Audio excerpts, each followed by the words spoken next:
In August of 2025, shoppers who thought they were buying peace of mind in wax-wrapped blocks of farm-fresh cheddar instead found themselves reading FDA recall notices like obituaries. Middlefield Original Cheese Co-op, the Amish-run darling of Ohio's dairy scene, famous for its 100% grass-fed brag tags and sepia-toned charm, was forced to recall over 5,400 pounds of cheese after tests uncovered Listeria monocytogenes slithering across its cutting, equipment, and food contact surfaces. The company tried to frame it as a one-time slip, but the contamination soon spread like gossip at a church potluck.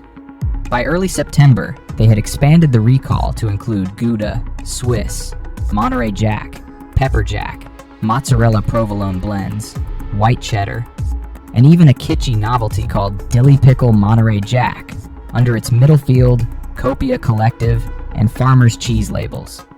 Shipments had already reached dining halls, distributors, and retail stores from Ohio to Minnesota, Wisconsin, and Texas, meaning this wasn't just a crack in the wall, it was a floodgate bursting.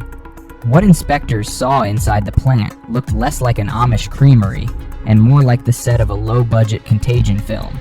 Floors were cracked like parched earth, pooling with milky runoff that smelled faintly sour. Refrigeration units wheezed to stay cold, and raw curd sat out so long during packaging they might as well have had a bacteria buffet sign.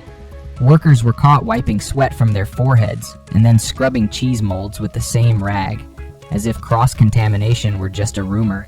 The Ohio Department of Agriculture ordered emergency corrective actions, but internal emails later leaked, showing executives fretting that a public recall would damage our small-town brand. In other words, they treated public health like a PR inconvenience, the microbial equivalent of sweeping dirt under a braided rug. And while they insist no illnesses have been confirmed, health authorities warn that listeria is not something you roll the dice on. For the elderly, pregnant, or immunocompromised, it can mean meningitis, stillbirth, or death.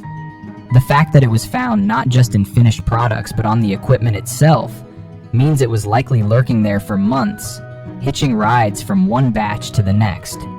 Even if luck spared consumers this time, Middlefield's handling showed a breathtaking indifference to risk, like watching a man juggle chainsaws blindfolded over a daycare sandbox. The dissonance cuts deep because Middlefield built its reputation on being the anti-corporation. 90 Amish co-op members handcrafting wholesome cheese, like a living postcard from the past.